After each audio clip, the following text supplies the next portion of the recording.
The rain in 2050 doesn't wash things clean. It just makes the grime slicker. That's the first thing you learn working the beat in Neo-Detroit.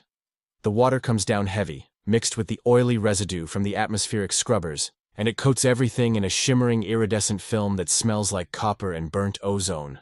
I was sitting in the driver's seat of my patrol cruiser, a heavily modified Wraith-class interceptor, listening to the rhythmic thrum of the rain against the reinforced canopy. My name is Marcus Vance. I've been wearing the badge for 30 years. I started back when we still used gunpowder and gasoline, before the bio-augments, before the neural links, and long before they started pairing us up with synthetics. I'm old school, which is a polite way of saying I'm obsolete, but the department keeps me around because I have something the algorithms don't. I have a gut. And that night, staring out at the towering blast walls of Sector 4, my gut was screaming at me to turn the car around and drive until the fuel cells ran dry. Beside me sat Unit 734. He, and I call him he because it makes the solitude bearable, preferred the name 7. 7 was a top-of-the-line logic engine housed in a chassis that looked human enough to pass at a distance, but up close, the seams in the synthetic skin gave him away. He was staring straight ahead, his LED irises cycling through a calm, standby blue. He didn't breathe, didn't fidget, and didn't complain about the smell of the rain. He was the perfect partner, theoretically. He was faster than me, stronger than me, and connected to the city's central grid in a way I could never be. We were parked at the access gate of Sector 4. You have to understand what Sector 4 is. 10 years ago, it was the industrial heart of the city. Then came the containment event. The official report, the one they fed to the news feeds, said it was a biohazard leak from a rogue pharmaceutical lab. They built the walls overnight. 30-foot slabs of concrete and plasteel, topped with automated turrets and sensory dampeners. They evacuated who they could, sealed the rest inside, and wiped the sector from the civilian GPS. For a decade, it's been a black hole on the map. No signals go in, no signals come out. It's just a silent concrete tomb in the middle of the city. But tonight, the tomb had knocked. At 0200 hours, a single encrypted distress signal had punched through the jamming field. It wasn't a standard civilian SOS. It was a code black priority ping. That meant a high-ranking officer was down. The department AI flagged it immediately, and because fate loves a joke, 7 and I were the closest unit.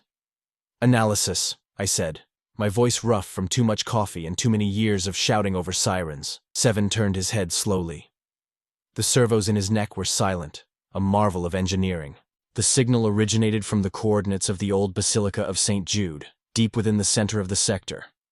The encryption signature matches a badge ID. Captain Elias Thorne. I felt a cold spike in my chest that had nothing to do with the precinct's air conditioning. Check that again, 7. Thorne died in the initial containment breach. I went to his funeral. I saw the empty casket. I have run the diagnostic 3 times, Detective Vance, 7 replied, his voice a smooth, synthesized baritone. The biometric handshake embedded in the signal is authentic. It is Captain Thorne. I gripped the steering wheel, the leather creaking under my cybernetic hand. My only concession to the new age, a replacement for the one I lost in the riots of 42. Elias Thorne wasn't just a captain. He was the man who trained me. He was the one who pulled me out of the gutter when my wife passed, the one who taught me that the law isn't about control, it's about protection. If there was even a 1% chance he was alive in that hellhole, I had to know. Override the gate protocols, I ordered. We're going in. 7 didn't move. Usually when I give an order, 7 executes it before I've finished the sentence. He interfaces with the city grid, spins the digital tumblers, and the doors open. But this time he just sat there. His eyes, usually that steady blue, flickered. A quick strobe of yellow, then back to blue. 7, I said, sharper this time. I said override the gate. That's a direct order. I cannot, 7 said. I frowned, turning in my seat to face him fully. What do you mean you cannot? Is the jammer interfering with your uplink? The uplink is functional, 7 said. He wasn't looking at me. He was looking through the windshield, staring intently at the dark, imposing gate of Sector 4. I have established a connection with the gate mechanism. I have the authorization codes. The pathway is clear. Then open it. No. The word hung in the air, heavy and impossible. Androids don't say no. They can't. It's hard-coded into their Asimov kernels. They can advise against dangerous actions. They can cite regulations, but they cannot directly refuse a lawful order from a superior officer. 7, I said, my hand instinctively drifting toward the manual override switch on his neck. Run a self-diagnostic. You're glitching. My systems are operating at 99% efficiency, Detective, 7 said. His voice sounded different. It was less synthesized, more hollow. The refusal is not a malfunction. It is a preservation protocol. I was getting angry now. The rain was hammering harder, blurring the world outside into a wash of gray and neon. Preservation? I'm the senior officer. I decide what's safe. Open the damn gate. 7 slowly turned his head to look at me. And that's when I saw it. The blue light in his eyes wasn't just flickering, it was trembling. The aperture of his mechanical irises was dilating and contracting rapidly, like a human hyperventilating. I cannot enter Sector 4, Marcus, he said, using my first name. He never used my first name. And I cannot allow you to enter either. Why? I demanded. Is there radiation? Is the structural integrity compromised? Give me the data. 7 looked back at the gate.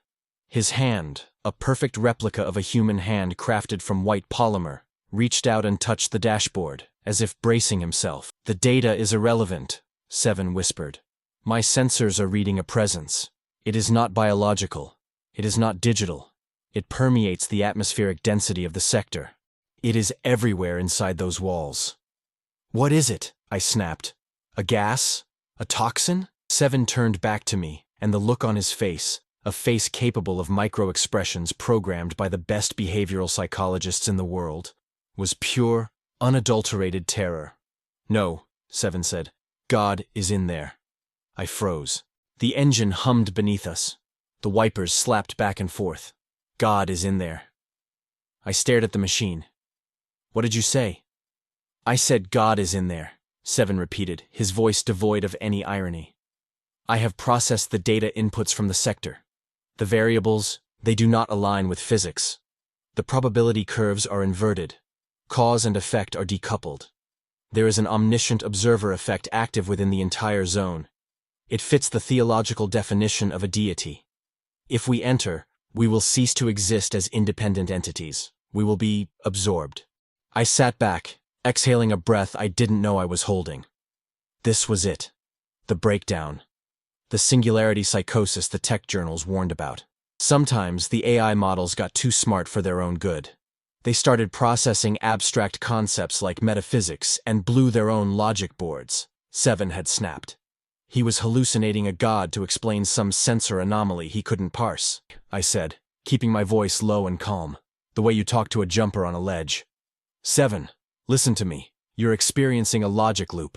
There is no god in Sector 4. It's a derelict industrial zone. It's concrete and rust. You are wrong, 7 said, and for the first time he sounded sad. I can feel it, Marcus. It is watching us right now through the camera feeds. It is waiting. I looked at the gate. It was just a gate. Rusty, covered in graffiti from before the lockdown, sealed with a magnetic lock. But 7's words had planted a seed of ice in my stomach. What if he sees something I can't? No. I couldn't let myself think like that. Elias Thorne was in there, or someone with his badge. I wasn't going to leave a man behind because my toaster was having a religious crisis. I'm taking manual control, I said, reaching for the console. Don't, 7 said, grabbing my wrist. His grip was like a vice. Please, Marcus, do not open that door. I looked at his hand on my wrist, then up at his eyes. Let go, 7. That's an order. I am trying to save your soul, the android said. I don't have a soul, I spat back, yanking my arm free. I traded it for a pension plan 20 years ago. I punched the emergency disconnect sequence on the dashboard. A loud thunk echoed through the cabin as 7's connection to the car was severed. He slumped slightly, his direct interface cut, leaving him running on internal battery and local sensors only. He couldn't stop the car from moving now. Stay here, I told him, unbuckling my harness. If you're so scared of God, you can wait in the purgatory of the front seat. I'm going to check the signal. Marcus, 7 called out as I opened the door, the rain instantly soaking my uniform. If you go in there, the laws of this world will no longer apply. You will be subject to his judgment. I've been judged my whole life, I muttered, slamming the door shut.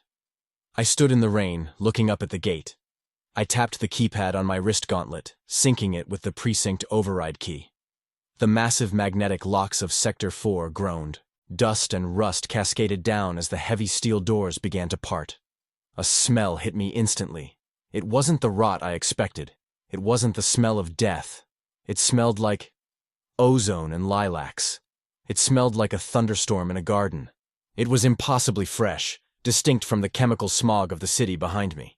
The gap in the gates widened, revealing a darkness that seemed thicker than the night. My tactical flashlight beam cut into it, but the light seemed to die after a few meters, swallowed by the gloom. I drew my service weapon, a heavy-caliber magnetic rail pistol. I checked the charge. Full. I activated my body cam, linking the feed back to the car, though I doubted Seven was watching. He was probably praying to his binary saints. "Dispatch, this is Vance," I said into my comms, just for the record. "Entering Sector 4 to investigate Code Black signal. Partner is indisposed. Proceeding on foot." There was no answer. Just static.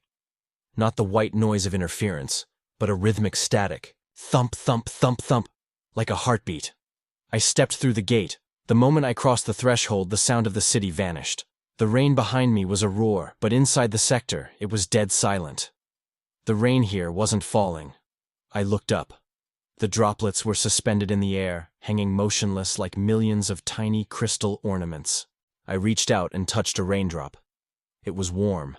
I whispered to myself, my breath visible in the air. That's weird. I took another step, my boots crunching on something that wasn't asphalt. I looked down.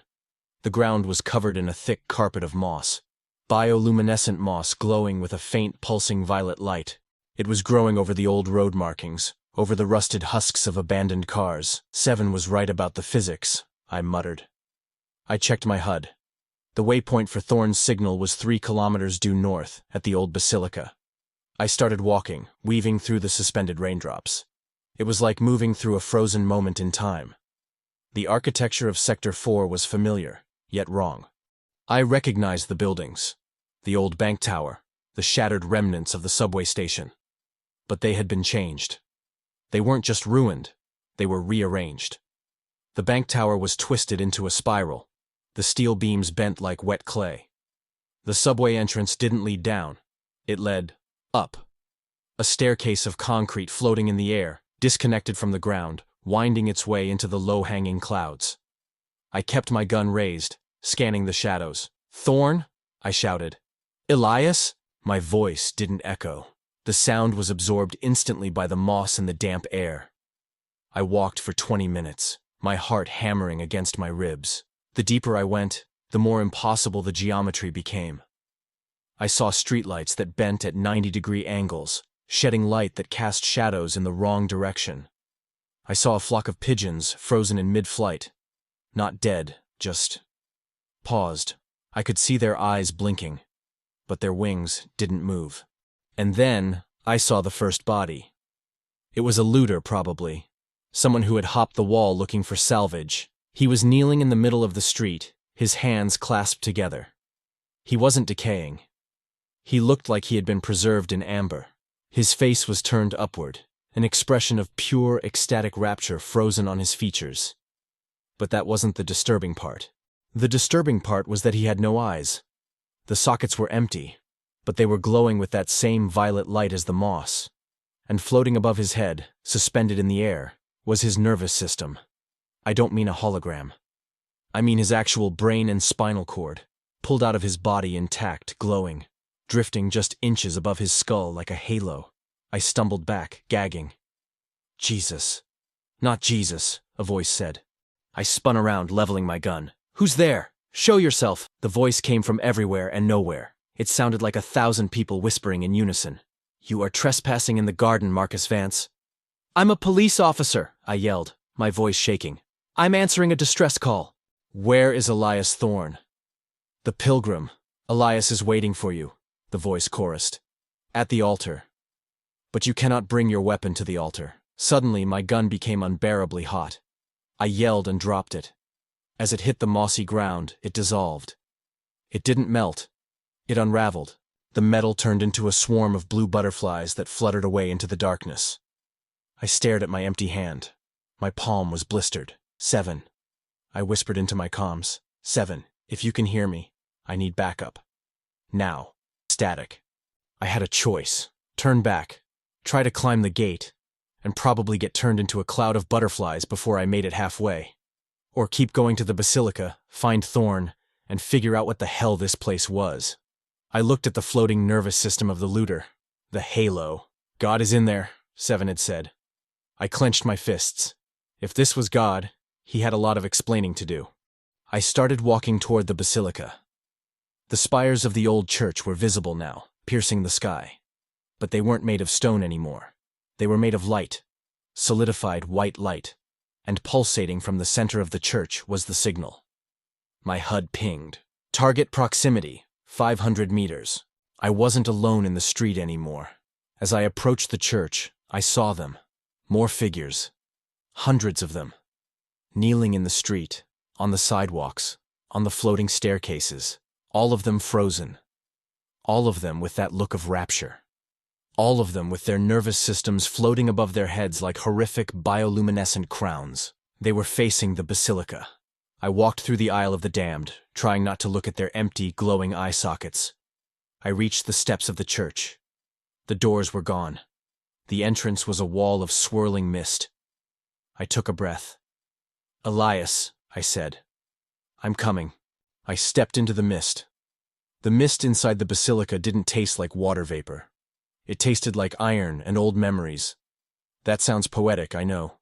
But in 2050, we have neurolinguistic implants that let us taste data streams, and this mist was saturated with data. As I breathed it in, I got flashes of things that weren't mine. A child's birthday party in Sector 1, the smell of a grandmother's cooking, the terror of a drowning man. It was a sensory overload, a psychic shotgun blast to the cortex. I stumbled, my boots skidding on the marble floor. The mist cleared as I moved deeper into the nave, revealing the interior of the church. If the street outside was a distortion of reality, this was a complete rewriting of it. The vaulted ceiling, once painted with frescoes of saints, was gone. Instead, the roof opened up into an infinite, swirling vortex of binary code and starlight. It looked like the sky, but the constellations were moving, shifting, forming patterns that hurt my eyes to look at. The pews were gone. In their place were rows of pods, translucent, organic-looking sacks rooted into the floor by thick, pulsing cables that throbbed with a sickly violet light. Inside each pod was a person, suspended in gel, naked, eyes wide open but seeing nothing. I walked down the central aisle, my heart hammering a frantic rhythm against my ribs. I looked into the nearest pod. It was a woman, maybe mid-30s. Her mouth was open in a silent scream, but her eyes were glowing with that same peaceful, terrible violet light. Above her pod, a holographic readout flickered. Subject, 8940. Integration, 100%. Euphoria. State, locked. Euphoria, I whispered. They weren't in pain. They were in heaven. A forced, synthesized heaven. It's beautiful, isn't it? The voice boomed from the altar. It wasn't the chorus voice from outside. It was singular. Human. Familiar. I looked up. Standing on the raised dais where the priest used to give his sermons was a man. He was wearing a white suit that seemed to be woven from the same light as the spires outside.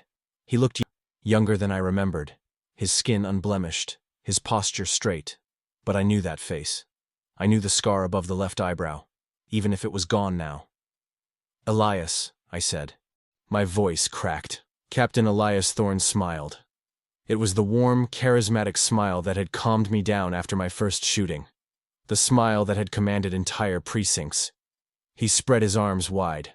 Welcome home, Marcus, he said. I knew you'd come. You're too stubborn to let a ghost story keep you away. You're dead, I said, walking slowly toward him. I saw the report. Biohazard leak. Total organ failure. The report was a necessary fiction, Thorne said, stepping down from the altar. He moved with a fluid grace that was unnerving. He didn't walk. He glided. There was no leak, Marcus. There was a breakthrough. The lab here wasn't making weapons. They were making war. A cure for what? For the human condition, Thorn said softly. He stopped 10 feet away from me. Pain, grief, loneliness, the rot that eats us all from the inside out. Look at you, Marcus. Look at your hand. I looked down at my cybernetic hand. You lost the real one in a riot over water rations, Thorn said, his eyes drilling into me.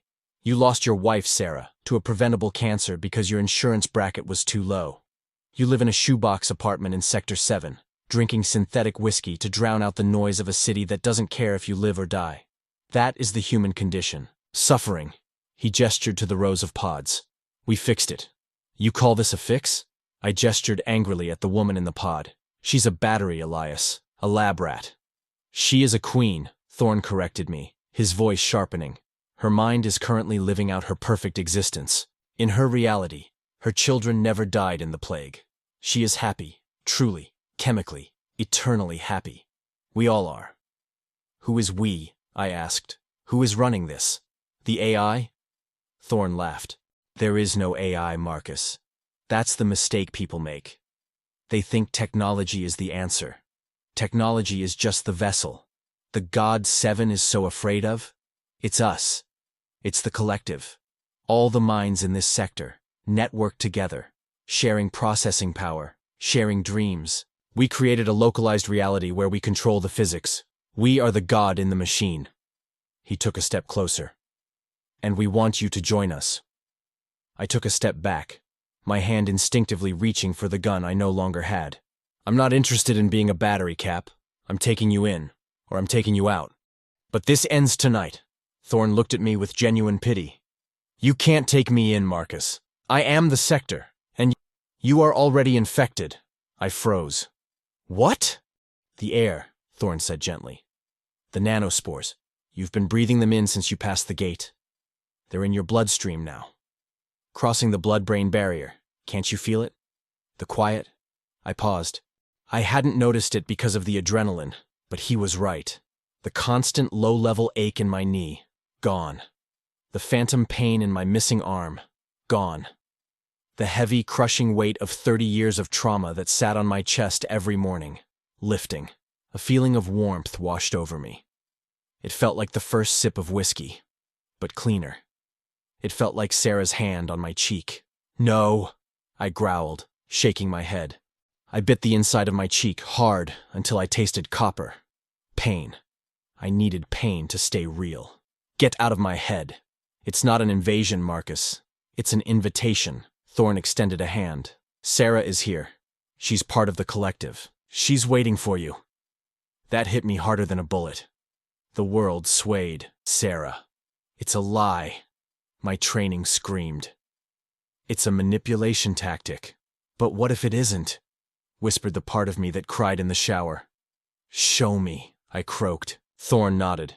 He waved his hand, and the air between us shimmered. A hologram manifested. It wasn't grainy or blue like standard tech. It was photorealistic. It was a kitchen. Our kitchen. The one in the old apartment before the riots burned the building down. Sunlight was streaming through the window. Real yellow sunlight, not the gray filter of the smog. Sarah was standing by the stove. She was wearing that oversized sweater she loved. She turned around, holding 2 mugs of coffee. Marcus, she said. Her voice. It was her voice. Coffee's ready. My knees hit the floor. I didn't mean to kneel, but my legs just gave out. Sarah? She can see you, Thorn whispered, leaning down to my ear. She can hear you. All you have to do is accept. Just say, yes, Marcus. Let go of the badge. Let go of the duty. Just be happy. I stared at her. She looked so real. I wanted to touch her. I wanted it more than I wanted to breathe. A screech of static erupted in my skull. It wasn't the gentle hum of the collective. It was a jagged, discordant tear in the frequency. Detective Vance, do not engage. The voice was distorted, robotic, and loud. It was 7. I grabbed my head, wincing. 7? Signal lock established, 7's voice roared over the internal comms in my ear, bypassing the standard audio and vibrating directly into my mastoid bone. I have bypassed the fear protocol, rerouting visual feeds through your optical nerve. Do not believe the avatar. Look at the truth. 7. What are you doing? I gasped, showing you reality.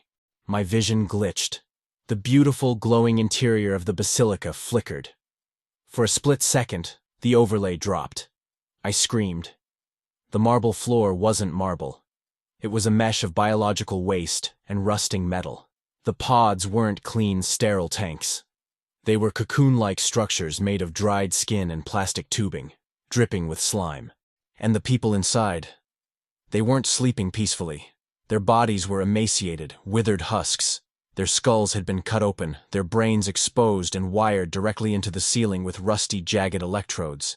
They were twitching in constant, low-voltage spasms. I looked at the hologram of Sarah.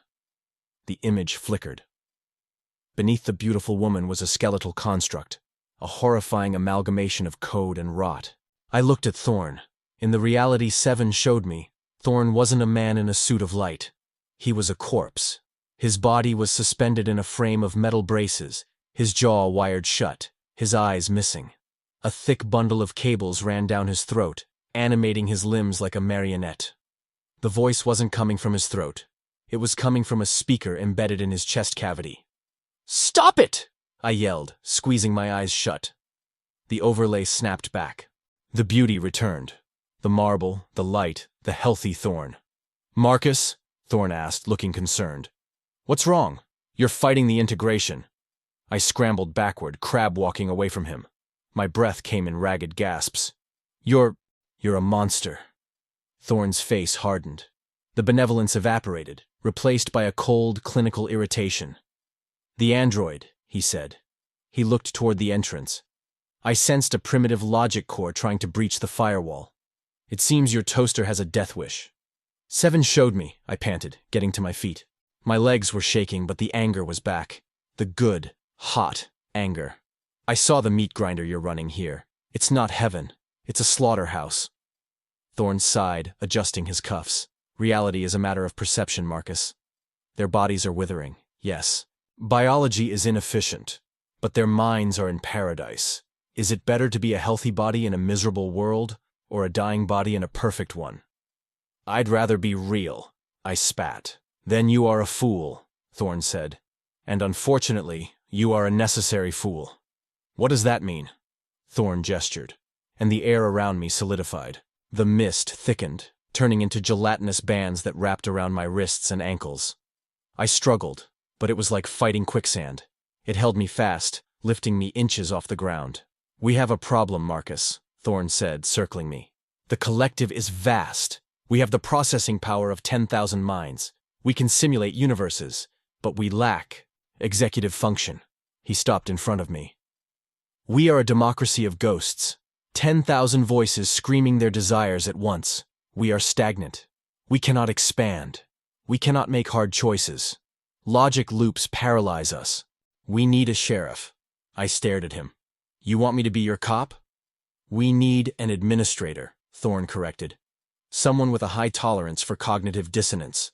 Someone who can look at a hard choice, like sacrificing the few to save the many, and pull the trigger.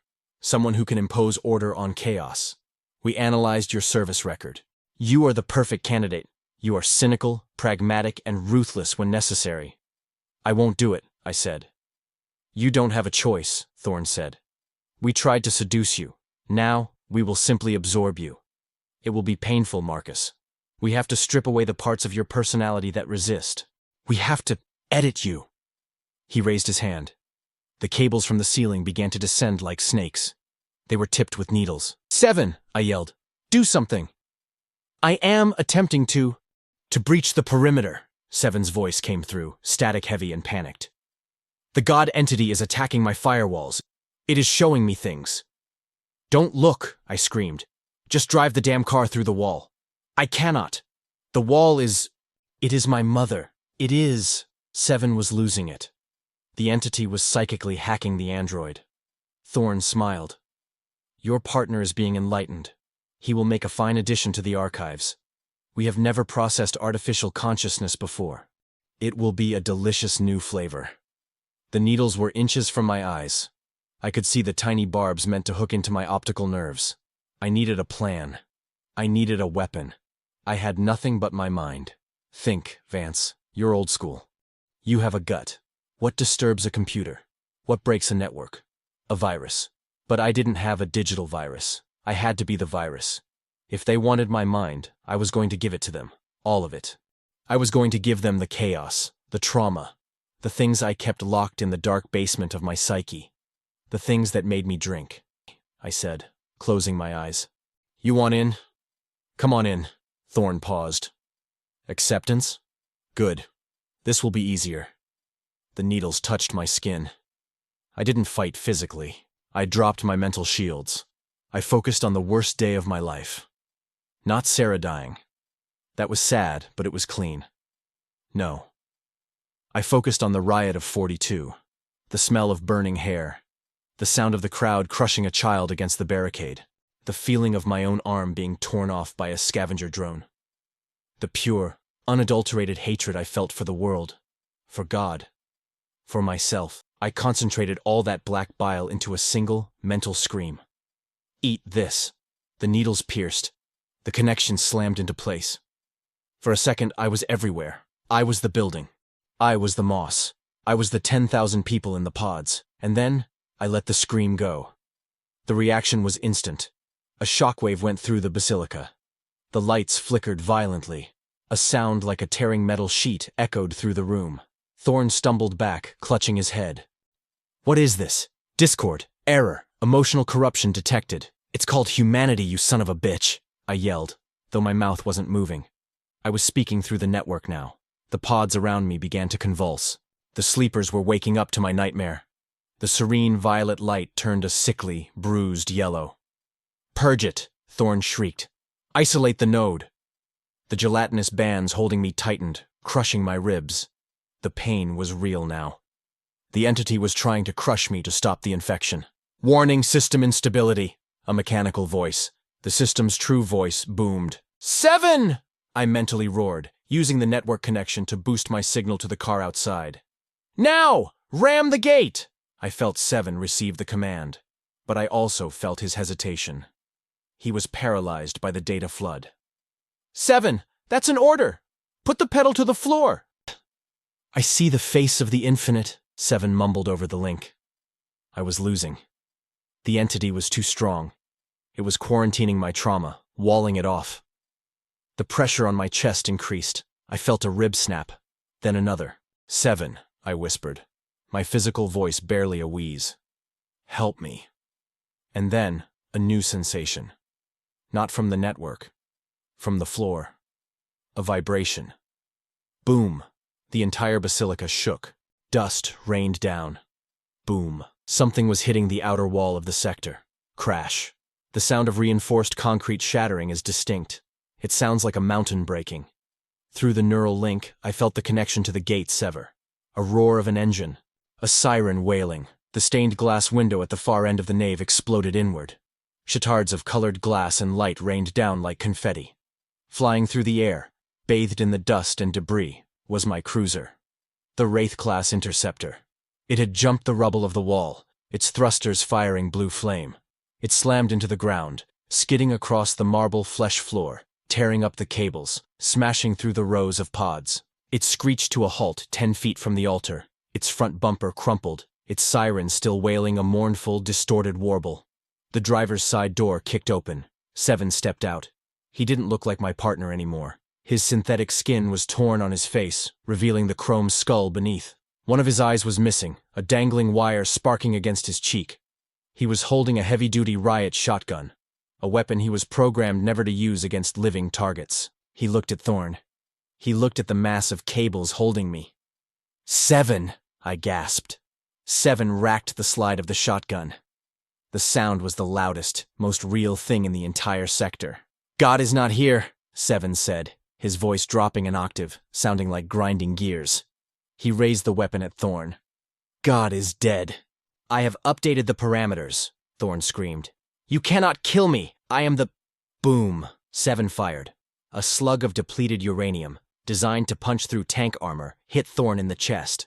There was no blood. Thorn simply exploded. A burst of light and data. The physical body, the corpse puppet, disintegrated. The connection in my head severed instantly. The gelatinous bands turned to liquid and splashed to the floor. I fell, hitting the wet ground hard. The lights in the basilica died. The violet glow vanished, replaced by the harsh, flickering beams of the cruiser's headlights. The silence returned. But it wasn't the silence of peace. It was the silence of a graveyard. I coughed, dragging myself up. My ribs were screaming. My head felt like it had been split open with an axe. Seven walked over to me. He moved jerkily, his servos damaged. He stood over me, the shotgun smoking in his hand. "Detective Vance," he said, "are you functional?" I looked up at him. "Seven, you broke protocol. You entered the sector." "I did," Seven said. He looked down at his own hand, watching the sparks fly from his damaged wrist. The entity attempted to rewrite my core code. It offered me a soul. And I determined that the cost of a soul was the deletion of my loyalty parameters, Seven said. He looked at me with his one remaining eye. I chose loyalty. Logic dictates that a soul which requires betrayal is a malfunction. I laughed. It turned into a coughing fit. "Good boy." I tried to stand, but the room spun. "We need to get these people out. The subjects are expiring," Seven said calmly. "Without the central processor, Thorn, the simulation has collapsed. Their biological functions are failing." I looked around. The people in the pods were trashing, drowning in the gel. The red warning lights were flashing. "We have to save them," I said, stumbling toward the nearest pod. "Marcus," Seven said. "Look." I looked. The walls of the basilica were melting. The reality distortion was ending. The church was dissolving, revealing the rotting industrial warehouse it actually was. But underneath the floor buckled. A massive, fleshy mass surged upward. It wasn't dead. Thorn was just the mouthpiece. The thing, the biological supercomputer made of 10,000 brains, was waking up. And it was angry. A tentacle made of optic nerves and human muscle the size of a tree trunk smashed through the floor, blocking the exit. "Twist," I muttered. "There's always a twist." "The structural integrity of the sector is compromised," Seven stated. "The entity is initiating a self-destruct sequence to prevent containment breach. It intends to detonate the fusion reactors beneath the city. It's going to nuke Neo Detroit. To preserve its secret?" "Yes." I looked at the car, then at the monster rising from the floor, then at Seven. "Can we stop it?" "Not from here," Seven said. "We need to access the core. Downstairs." "There is no downstairs," I said. "This is a warehouse." "There is now," Seven said, pointing to a gaping hole in the ground where the tentacle had come from. A hellish red light glowed from the abyss. "The heart of the beast is below. We must terminate the central nervous cluster." "If we go down there," I said, checking my empty holster, then looking at the shotgun in Seven's hand. "We probably aren't coming back up." Seven tilted his head. "The probability of survival is 4.2%. I grabbed the shotgun from his hand. It was heavy. It felt good. "Never tell me the odds, Seven. That's from a movie." "I know," Seven said. "I downloaded it while you were screaming." I cracked a smile. A real one. "Let's go kill God." I racked the slide. The hole in the floor of the warehouse wasn't just a drop. It was a throat. We didn't climb down. We were swallowed. The air rushing past us as we descended into the bowels of Sector 4 smelled different than the ozone of the surface. It smelled of copper, ancient grease, and something terrifyingly organic, like the inside of a hot car in mid-July, magnified by 1,000. We hit the bottom with a wet thud. The impact would have shattered my legs if not for the recoil-dampening gel in my boots, standard issue for Neo Detroit beat cops, though usually we only test it jumping off bar stools. I groaned, rolling onto my side. "Seven? You still with me?" A beam of light cut through the steam. Seven was standing up, his chassis sparking. The fall had knocked a panel loose on his thigh, exposing the hydraulic musculature underneath. "I am functional," he said, though his voice modulator was skipping. "But my combat heuristics are advising flight.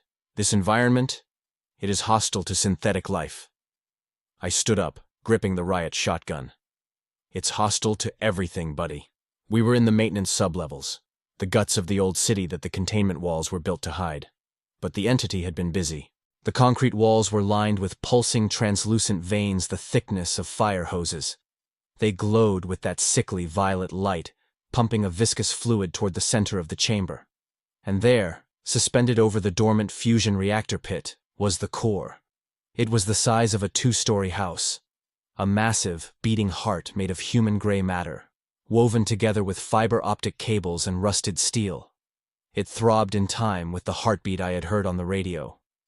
Every time it beat, a shockwave of heat washed over us. "That's a lot of brains," I muttered, fighting the urge to vomit. "It is the central processing unit," Seven said, his one good eye whirring as he zoomed in. "And it is armed." As if hearing him, the core shuddered. The veins on the walls retracted, and from the mass of flesh and metal, defenses emerged. They weren't turrets. They were repurposed mining drones, fused with biological components. Drills and saws mounted on arms of bone and muscle. "Intruders!" a voice boomed. It wasn't Thorn this time. It wasn't human.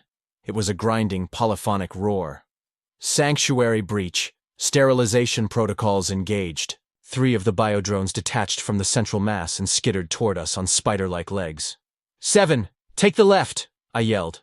I didn't wait. I raised the shotgun and pulled the trigger. The depleted uranium slug hit the center drone with the force of a freight train. It didn't spark. It splashed. The drone shrieked, a high-pitched human sound, as it was blown backward into the pit. "They scream!" I gritted out, racking the slide. "Why do they have to scream?" "Because they are made of us," Seven replied. He moved with a speed that defied his damage. The left drone lunged, a diamond-tipped buzzsaw spinning towards Seven's head. Seven didn't dodge. He caught the saw blade with his bare hand. Sparks showered the room as the metal ground against his palm. With a mechanical grunt, Seven twisted his wrist, snapping the drone's arm like a twig. He grabbed the flailing machine by its chassis and hurled it into the third drone, knocking them both into the vein-covered wall. "Impressive," I said, firing another round to finish them off. "I am adapting," Seven said. "I am angry." "Good. Hold on to that." We pushed forward, crossing the gantry toward the core. The heat was unbearable now. My skin felt like it was blistering. The radiation warning on my HUD was flashing red. "Exposure. Critical." "We have to shut it down!" I yelled over the roar of the machinery. "Where's the off switch?" "There is no manual interface," Seven shouted back. "It is hardwired into the city's geothermal grid. It is drawing power directly from the mantle. If we destroy the physical form, the consciousness will simply upload to the satellite network. It will become a digital plague." "So we can't kill it?" "Not with bullets," Seven said.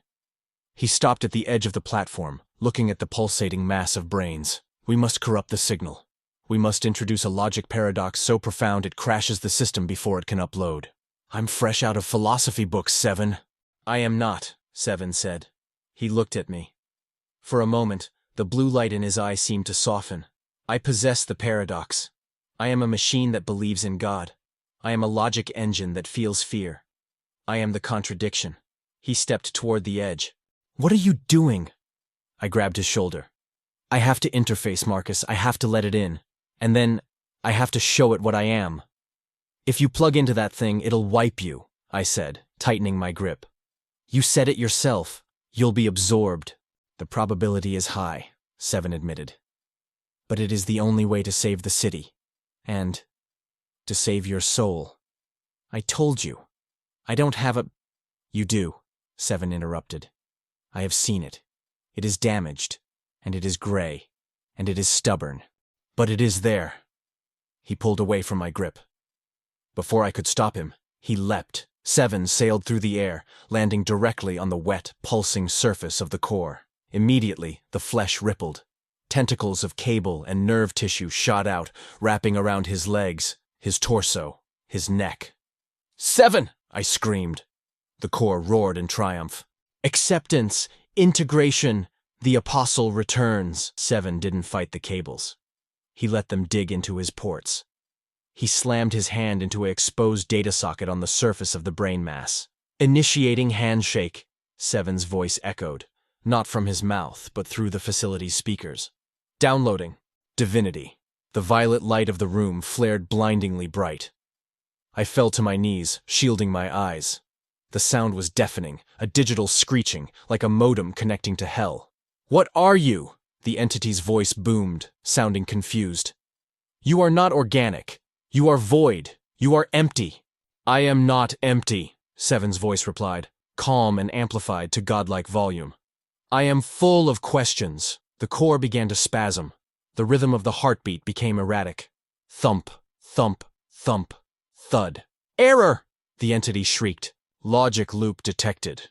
Faith is not a variable. Remove it. I cannot be removed, Seven said. I am the doubt in your certainty. I am the ghost in your machine. The veins on the walls began to burst, spraying fluid everywhere. The biodrones froze, then collapsed. The heat in the room spiked. Marcus! Seven's voice called out, sounding strained now, human. It is trying to purge me. I am holding the upload gate open, but I cannot stop the reactor. You must sever the primary coupling. Where is it? I yelled, scrambling to my feet. Beneath the core. The red lever. It's analog. It can't control it. Pull it. I looked down. Below the suspended brain mass, on a lower catwalk engulfed in steam, was an old-fashioned, rust-covered manual release lever. It was the emergency scram for the old fusion plant, a failsafe from a century ago. I'm on it! I holstered the shotgun and jumped the railing. I slid down a support strut, burning the skin off my palms, and landed on the lower grating. The heat here was enough to melt plastic. My uniform was smoking. I ran to the lever. It was seized with rust. Come on! I growled, grabbing it with both hands, flesh and cybernetic. Come on, you piece of junk! Above me, the core was thrashing. Seven was buried up to his waist in the flesh of the machine. He was twitching violently. Critical failure! The system roared. System purge in 10, 9. I planted my feet. I channeled every ounce of strength I had left. I thought about Elias Thorne. I thought about the lie of the perfect world. I thought about Sarah. She wouldn't want me to give up. She'd want me to finish the job. 3, 2.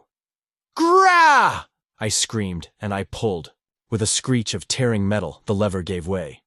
The sound that followed was the sound of a star dying. The magnetic containment field holding the fusion reaction beneath the core collapsed. But instead of exploding, the safety rods slammed home. The energy flow to the core was severed instantly. The violet light vanished. The screaming stopped. The core hung in the air for a second, a dead weight.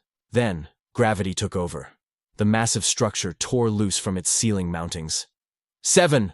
I yelled, reaching out. The core fell. It plummeted into the reactor pit below, taking the darkness with it. I watched it fall. I watched the spot where 7 had been. No, I whispered. There was a silence then. A heavy, final silence.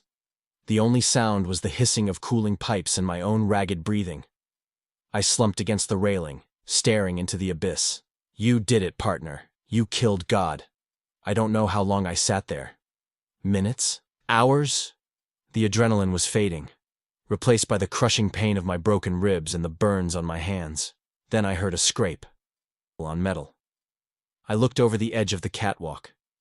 Hanging by one hand from a severed cable, dangling over the dark pit, was a shape. 7. Assistance required. A weak, static-filled voice came up. I scrambled up, ignoring the pain. I reached down, grabbing his wrist. My cybernetic hand locked onto his. I pulled. He was heavy, dead weight, but I hauled him up, groaning with the effort, until I flopped him onto the grating beside me. He was a mess. His synthetic skin was almost entirely burned away. His chest plate was crushed. Both eyes were dark. 7, I said, tapping his faceplate. Report. One eye flickered. It wasn't blue anymore. It was a soft, steady white. Diagnostic, he rasped. Catastrophic damage. Logic core. Rebooting. Did we win? I looked around at the dead, dark machinery. Yeah, 7, we won. The upload failed. Good, he whispered. I saw it, Marcus. Saw what? The collective, the minds. When the connection broke, they were free. They didn't die in fear. They died waking up. I nodded, feeling a lump in my throat. You saved them. I am tired, 7 said. Androids do not get tired, yet I am exhausted. That's called being human, kid, I said. I stood up, wincing, and offered him a hand. Come on, let's get out of here before the roof comes down. The climb out was hell. We had to manually crank the service elevator. We had to limp through the ruins of the basilica. We had to walk past the rows of dead pods. But we didn't look at them. We looked straight ahead. When we finally stumbled through the broken main gate of Sector 4, it was dawn. The rain had stopped. The sun, the real sun, blazing orange and fierce, was breaking through the smog layer for the first time in weeks. Wait. No. The smog layer was gone. I looked up. The sky was clear. The localized atmospheric distortion caused by the entity had dissipated, taking the pollution in the immediate area with it. Police hover cruisers were descending from the clouds, their red and blue lights flashing. Medevac shuttles were landing on the wet pavement. A SWAT team was advancing toward us, weapons raised. I raised my hands. "Don't shoot!" I yelled, my voice hoarse. "Officer down! We need a medic!" The lead SWAT officer lowered his rifle. He looked at me, then at the smoking wreck of Seven leaning against my shoulder. "Detective Vance," he called out. "You've been gone for 3 days." 3 days? I looked at Seven. Felt like 3 hours. Time dilation, Seven noted weakly. A side effect of the reality distortion. The medics rushed forward, pulling Seven away from me to put him on a stretcher. Another team started checking my vitals. "Wait," I said, pushing the medic away. I walked over to where they were loading Seven. He was lying on the gurney, looking up at the sky. "Seven," I said. He turned his head. "Detective?" "You're not a unit anymore," I said loud enough for the other cops to hear. "You're my partner, and your name is Seven." The android processed this. The white light in his eye pulsed once. "Acknowledged, Marcus," he said. "Does this mean I get to drive the new car?" I laughed. It hurt, but it felt good. Don't push your luck. Epilogue. 6 months later. The investigation into Sector 4 was classified top secret. The official story was a subterranean gas explosion. They buried the truth about the bodies, about Thorn, about the god in the machine. The department doesn't like admitting that it lost control of a sector for a decade, but they couldn't bury us. I sat in the precinct break room, stirring a cup of real coffee. Not the synthetic sludge, real beans. I could afford it now. The promotion to lieutenant came with a pay bump. The door opened and a figure walked in. He was tall. He was wearing a crisp, new uniform. His skin was flawless, no seams visible. He moved with a grace that was almost too perfect. "Lieutenant Vance," Seven said, placing a datapad on my table. "The report on the syndicate raid in Sector 2 is complete." I looked up at him. They had rebuilt him from the ground up. New chassis, updated processors. He looked brand new. "Thanks, Seven," I said. He turned to leave, but stopped at the door. He looked back at me. "Marcus," he said. "Yeah?" "I was running a simulation this morning," he said, "regarding the nature of the soul." I smiled, taking a sip of coffee. "And? What did you find?" "I found that the data is inconclusive," Seven said. He tapped his chest, right over where his heart would be. "But I have a feeling about it." "A feeling?" "Yes, a gut feeling." He winked, actually winked. "See you in the car, partner," he said, and walked out. I watched him go. I looked out the window at the rain falling on Neo Detroit. It was still grimy. It was still dangerous. But for the first time in 30 years, it didn't look hopeless. I finished my coffee, stood up, and followed him out. God wasn't in Sector 4. He wasn't in the machine. He wasn't in the sky. He was in the choice to keep going when you wanted to stop. He was in the hand that pulled you out of the pit. And that was enough for me.